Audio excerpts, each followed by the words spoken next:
Good morning, जय श्री स्वामीनारायण। आज हम कक्षा 9 के पाठ 8 गुलमर्ग की खिड़की से एक रात का अध्ययन करेंगे। ये चित्र जो आपके सामने है, यह उसी सुंदर स्थल का है। धरती का स्वर्ग कहा जाने वाला बर्फीले प्रदेश से बर्फ से ढका हुआ पूरा प्रांत, जो हमारे लिए बहुत ही रमणीय स्थल है। आज वहाँ पर किए गए लेखक की एक यात्रा के विषय में हम जानेंगे। गुलमर्ग की खिड़की से एक रात। लेखक हैं मोहन राकेश। जन्म सन 1925, निधन सन 1972। मोहन राकेश का जन्म जालंधर, पंजाब में हुआ था। इनके पिता व्यवसाय से वकील थे, परंतु उनकी साहित्य में बहुत रुचि थी। अतः राकेश को बचपन से ही घर में पर्याप्त साहित्यिक वातावरण प्राप्त हुआ। इन्होंने हिंदी तथा संस्कृत में एमए तक की शिक्षा प्राप्त की और तत्पश्चात डीएवी कॉलेज जालंधर में हिंदी विभाग के अध्यक्ष के रूप में अध्यापन कार्य किया। कुछ समय तक इन्होंने सारिका कहानी पत्रिका का सफल संपादन किया और बाद में स्वतंत्र लेखन करते रहे। कहानी लेखन के साथ साथ इन्होंने उपन्यास और नाटक भी लिखे थे। इनकी प्रमुख रचनाओं में इंसान के खंडहर, नए बादल, एक और आदमी आदि कहानी संग्रह तथा अंधेरे बंद कमरे, न आने वाला कल प्रसिद्ध उपन्यास हैं। आषाढ़ का एक दिन, आधे अधूरे तथा लहरों के राजहंस इनके प्रसिद्ध नाटक हैं। मोहन राकेश मूलतः एक सफल कहानीकार तथा नाटककार हैं।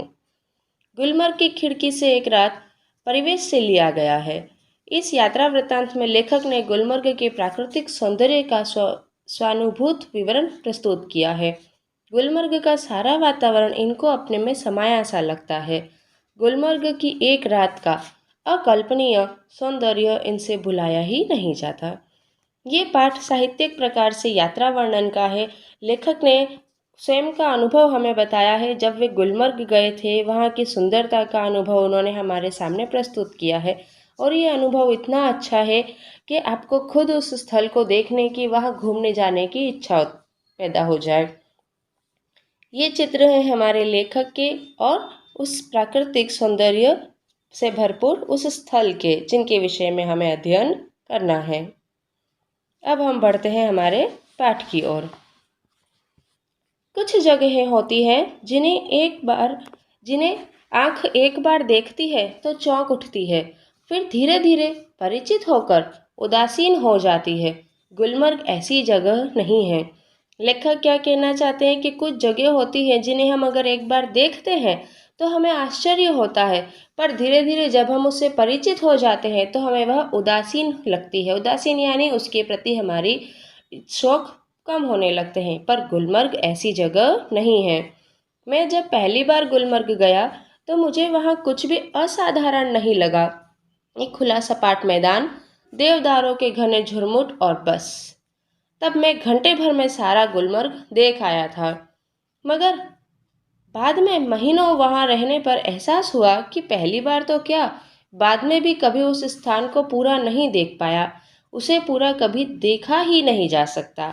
शायद यही कारण है कि गुलमर्ग में रहकर वहाँ के साथ व्यक्ति की धीरे धीरे इतनी गहरी हो जाती है कि वह अपने को भी उस सपाट मैदान के एक हिस्से के रूप में ही देखने लगता है, कांपती तितलियों, उठते बादलों और बर्फ से चमकती पहाड़ियों की तरह। दूसरी ओर वह पूरा विस्तार जिसमें वह स्वयं भी रहता है, उसे अपने में समाया सा लगता है। सूर्योदय और सूर्यास्त, दोनों संध्याएं, घना कोहरा, पीली धूप और सब कुछ।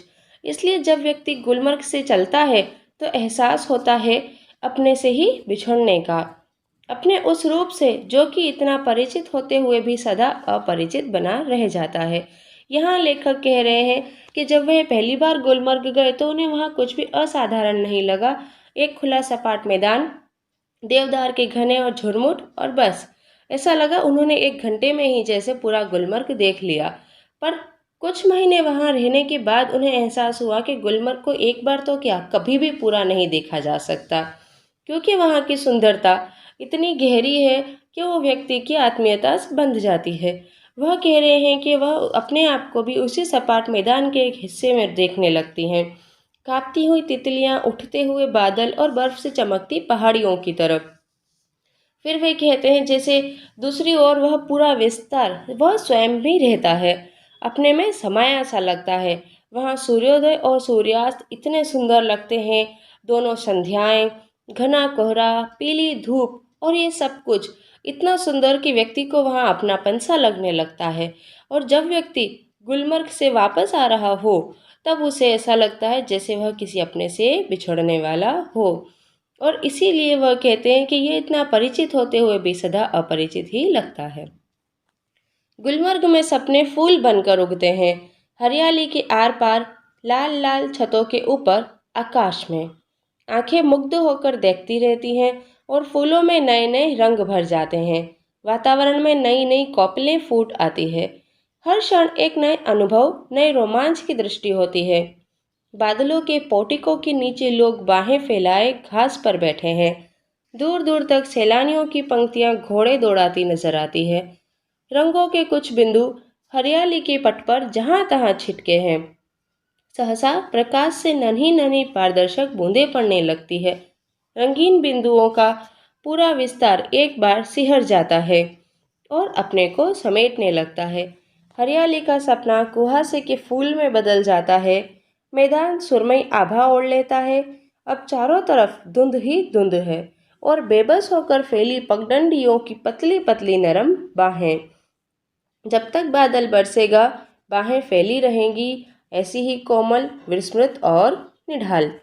यहाँ लेखक कह रहे हैं कि गुलमर्ग में सपने फूल बनकर उगते हैं, यानी आसपास बिल्कुल हरियाली, मकान की लाल लाल छतों के ऊपर, आकाश में लाल छत, यानी हम ये देखते हैं कि बर्फीले प्रदेशों में केलू के मकान होते हैं और वो ढलान की तरफ, ताकि बर्फ नीचे गिरती जाए। कह रहे हैं आगे कि आंखें उन्हें मुग्ध होकर देखती रहती है। फूलों में नए नए रंग भर आते हैं, वातावरण में नई नई कौपलें उठती है और हर क्षण एक नया अनुभव लगता है। बादलों की पोटिकों के नीचे भी लोग घास पर बैठे हैं, बाहें फैलाए इस ऋतु का आनंद ले रहे हैं। तो दूर दूर तक सैलानियों की पंक्तियां घोड़े दौड़ाती हुई नजर आ रही है। रंगों के कुछ बिंदु हरियाली के तट पर जहां तहां छिटके लगते हैं और इतने में ही नन्ही नन्ही पारदर्शक बूंदें पड़ने लगती हैं और ये पूरा विस्तार सिहर जाता है और अपने को समेटने लगता है। हरियाली का कुहासा फूलों में बदल जा हरियाली का सपना कुहासे के फूल में बदल जाता है। कुहासा यानी हम जो कहते हैं धुंध, जो सर्दी ऋतु में सुबह सुबह हमारे आसपास, हमारे वातावरण में हमें महसूस होती है। और मैदान एक सुरमई आभा ओढ़ लेता है। चारों ओर धुंध ही धुंध है और जो पतली पतली पगडंडियां हैं वे भी अब जैसे बेबस होकर उन्हें ऋतु में गुम हो रही है। और जब तक ये बादल बरसेगा बाहें फैली रहेंगी, ऐसे ही कोमल, विस्मृत और निढाल। यहाँ पे वे यही कह रहे हैं कि बर्फ पड़ने लगती है, बादलों से जब ठंडा वातावरण लगने लगता है तब ये सारा दृश्य पहले से अलग हो जाता है। यहाँ पल पल वातावरण, ऋतु बदलने लगता है, पल पल दृश्य बदलता है, एक नया रोमांच की सृष्टि सामने आती है। हर क्षण कुछ नया अनुभव होता है। इसलिए लेखक कह रहे हैं कि यहाँ रहकर भी पूरा गुलमर्ग देखा ऐसा लगता ही नहीं है। इसके साथ ही वे अब हमें आगे कह रहे हैं, सूरज चमकेगा तो फूल में नया सपना जन्मेगा। आकाश में बादलों के नन्हे नन्हे द्वीप इधर उधर भटकते फिरेंगे। भेड़ों और बकरियों के रेवड़ पगडंडियों पर टक जाएंगे। दिन तब रात की प्रतीक्षा करता सा प्रतीत होगा। रात आएगी तो सब कुछ खामोश हो जाएगा। मैदान की वह खामोशी भी जो दिन के समय इतनी वाचाल हो जाती है। आगे लेखक कह रहे हैं कि सूरज चमकेगा तो फूल में नया सपना जन्मेगा, यानी सूर्य चमकेगा, जो बर्फ छाई है वह हटेगी तो फूलों में नया जीवन जैसा आ जाएगा। आकाश में बादलों के नन्हे नन्हे द्वीप इधर उधर भटकते फिरेंगे, क्योंकि हम देखते हैं जब सूर्य उगता है, आसमान खुलने लगता है तो बादल छट जाते हैं। भेड़ों और बकरियों की रेवड़ भी पगडंडियों पर टक जाएंगी, यानी भेड़ियों और बकरियों की भी जैसे सुबह सुबह चरवाहे लेकर निकलते हैं, तो बिल्कुल ऐसा ही दृश्य भी यहाँ सूर्य के निकलने के बाद देखने को मिलेगा। दिन तब रात की प्रतीक्षा करता सा प्रतीत होता है। यानी अब ऐसा लगता है कि अब कब रात होगी और कब नज़ारा फिर से बदल जाएगा। रात होएगी तो फिर नज़ारा बदलेगा। क्या बदलाव आएंगे? सब कुछ खामोश हो जाएगा। मैदान की भी वह खामोशी हो जाएगी जो पूरे दिन इतनी वाचाल लगती है। गुलमर्ग की वह रात मुझे कभी नहीं भूलेगी। मैं होटल की खिड़की में खड़ा था। दूर, बहुत दूर सामने से एक बरसती घटा मेरी तरफ बढ़ती आ रही थी। मैं प्रतीक्षा कर रहा था कि कब वह मुझ तक पहुँचे और मुझे अपने में लपेट ले। बरसती घटा में फिर घिर जाने से बड़ा सुख मैंने बहुत कम जाना है। घटा ऊपर से गिर आए और व्यक्ति को छोटा करके उस पर छा जाए, यह इससे अलग स्थिति है। इस बार आती हुई घटा का हर संकेत मेरे सामने था और मैं उसके बराबर का होकर अपनी खिड़की में खड़ा उसे बुला रहा था। आगे लेखक ने अब तक हमारे सामने वर्णन किया कि गुलमर्ग में किस तरह से ऋतु बदलती है, किस तरह से वहाँ दृश्य बदलते हैं। अब वहाँ वो हमें कह रहे हैं गुलमर्ग की वह रात, जिसका उन्होंने हमारे पाठ में शीर्षक भी दिया है कि वह रात वो कभी नहीं भूलेंगे। जब वे होटल की खिड़की के पास खड़े थे तो दूर, बहुत दूर एक बरसती हुई घटा ऐसी लग रही थी जैसे इनकी तरफ बढ़ती आ रही है। यानी कैसे कि जब आसमान में बादल छाए हो तो पहले हम देखते हैं कि हाँ अभी अंधेरा है, बरसात होने वाली है, पर ये दूर है। पर धीरे धीरे वह घने बादल हमारी ओर बढ़ने लगते हैं।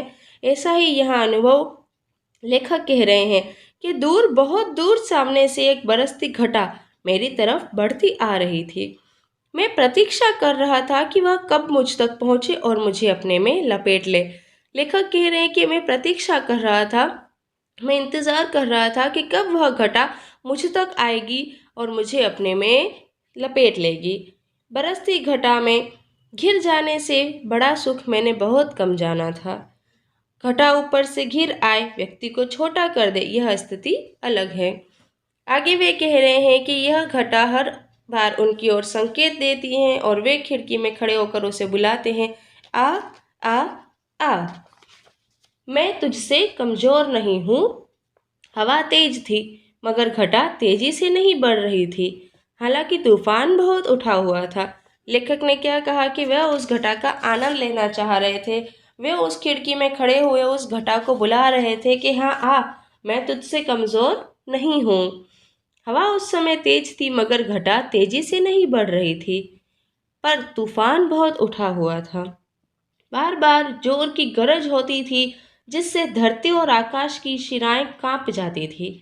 बार बार सामने के चित्रपट पर बिजली कौंधती थी और प्रकाश का वह भयानक विस्फोट हर चीज को नंगा कर जाता था। मैं खुश था कि थोड़ी देर में ये बूंदें मेरे ऊपर बरसेंगी, बिजलियों का यह कहर मेरे ऊपर टूटेगा। मैं बाहें फैलाकर सामने से उसे अपने ऊपर लेने के लिए तैयार था। यहाँ लेखक कह रहे हैं कि हवा तेज थी मगर घटा तेजी से नहीं बढ़ रही थी, पर तूफान बहुत उठ चुका था। आगे वे कह रहे हैं कि जोर जोर की गर्जना हो रही है और धरती और आकाश की शिराएं भी जैसे कांप जा रही हो। बार बार सामने के चित्रपट पर बिजली कौंधती थी और भयानक विस्फोट से हर चीज को नंगा कर जाता था। अर्थात जब हम देखते हैं कि बहुत ज़्यादा बादल छाए हो, बिजलियाँ हो रही हो, तो कई बार बिजली इतनी तेज होती थी कि हमें आसपास का सारा दृश्य उस बिजली के प्रकाश में साफ दिखाई दे जाता था। उसी के विषय में लेखक ने यहाँ पर दर्शाया है। आगे वे कह रहे हैं कि मैं खुश था कि थोड़ी ही देर में ये बूंदें मुझ पर भी बरसेंगी और ये बिजलियों का कहर मुझ पर भी टूटेगा। मैं अपनी खिड़की के पास जैसे बाहें फैलाकर उसे अपने ऊपर लेने के लिए तैयार खड़ा था, मगर अचानक हवा रुक गई।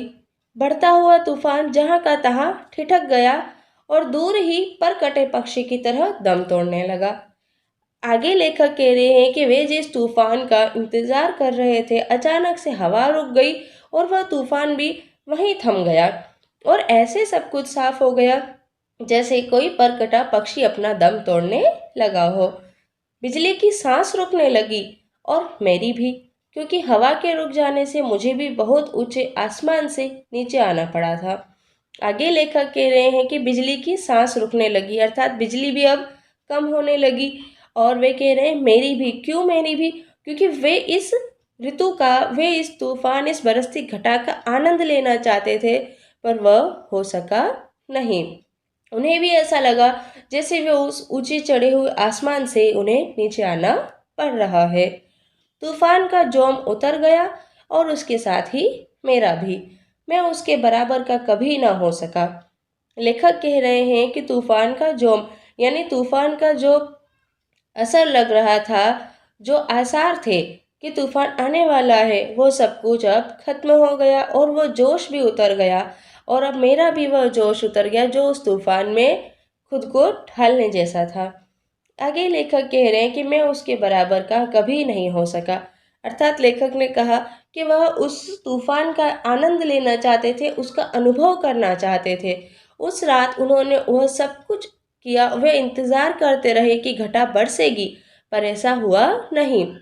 जिस तरह तूफान का जोश उतर गया, उसी तरह लेखक का भी जोश उतर गया और वे अपने आप को उस तूफान से लड़ने के लिए अनुभव नहीं करा सके। आगे लेखक कह रहे हैं वे ऐसे क्षण थे जो जीवन में दो एक बार ही आते हैं। गुलमर्ग में रहते हुए ऐसे क्षण हर किसी के जीवन में किसी न किसी रूप में अवश्य आते होंगे।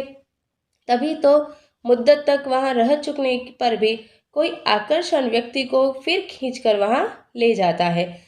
आगे लेखक कह रहे हैं कि वे ऐसे क्षण होते हैं जो जीवन में एक दो बार ही आते हैं और गुलमर्ग में रहते हुए ऐसे क्षण हर किसी के जीवन में किसी न किसी रूप में अवश्य आते ही होंगे। तभी तो मुद्दत तक, यानी काफ़ी समय तक वहाँ रहने के बाद भी लोगों को वहाँ का आकर्षण फिर खींचकर अपनी ओर ले जाता है। वरना वहाँ है क्या? एक खुला सपाट मैदान जहाँ ज़्यादा गोल्फ खेली जा सकती है। व्यक्ति क्यों बार बार वहाँ जाना चाहता है? क्या गोल्फ खेलने के लिए ही? लेखक कह रहे हैं कि ये ऋतु, ये घटा ही आनंदित करती है, आकर्षित करती है। वरना वहाँ क्या खुला सपाट मैदान है जो गोल्फ खेलने के लिए ही लोगों को वहाँ बुलाएगा? यानी लेखक ने इस पूरी बात का, इस पूरे दृश्य का वर्णन किया है और अपने अनुभव का कि वह एक रात, जिस रात उन्होंने घटा का इंतजार किया था, वही एक रात उनके लिए विस्मरणीय रही। और बाकी वहाँ स्थान में वो कहना क्या चाहते हैं कि केवल गोल्फ खेलने के लिए खुला मैदान नहीं, ऐसी ऋतु, ऐसी घटाएं वहाँ के लोगों को खींचती हैं। यहाँ आए हुए चित्र आपके सामने हैं लेखक के और वहाँ के उस रमणीय दृश्य के। आप देख सकते हैं घरों पर, पेड़ों पर, जमीन पर हर तरफ बर्फ ही बर्फ है। पर यह दृश्य जो चित्र में भी इतना सुंदर लग रहा है, इसे वास्तविक देखने का अनुभव बहुत ही अलग होगा। और इसके साथ ही देखिए, बर्फ के अलावा लेखक ने हमारे सामने जो दूसरा चित्रण किया था कि बर्फ से ढकी हुई चादरें और खुला सपाट मैदान, तो यहाँ खुला सपाट मैदान भी है जो सूर्य के उगने के बाद चमक जाता है, खिल जाता है और उस प्रकाश में बर्फ हट जाती है। हर स्थल में यहाँ पर सुंदरता ही दिखाई देती है और इसे देखने की कल्पना और इच्छा हमारी भी होती है। अब हम इसके शब्दार्थ देखेंगे। शब्दार्थ: गुलमर्ग कश्मीर का एक सुंदर प्राकृतिक रमणीय स्थान, जिसका हमारे पाठ का शीर्षक है। तिगलिया, तिराहा जहाँ तीन रास्ते मिलते हों। रोमांचकी, आनंद देने वाली, हर्षित करने वाली। पोर्टिको, बरामदा या ड्योढ़ी। रेवड़ यानी झुंड। कहर, अत्याचार, दम तोड़ना अर्थात मर जाना। इस तरह लेखक ने अपना अनुभव हमारे सामने बताया और हमें इतने सुंदर स्थल की कल्पना तक करने पर मजबूर कर दिया कि वहाँ की केवल सुंदरता सुनकर ही हमें वहाँ घूमने जाने की इच्छा हो जाए। धन्यवाद।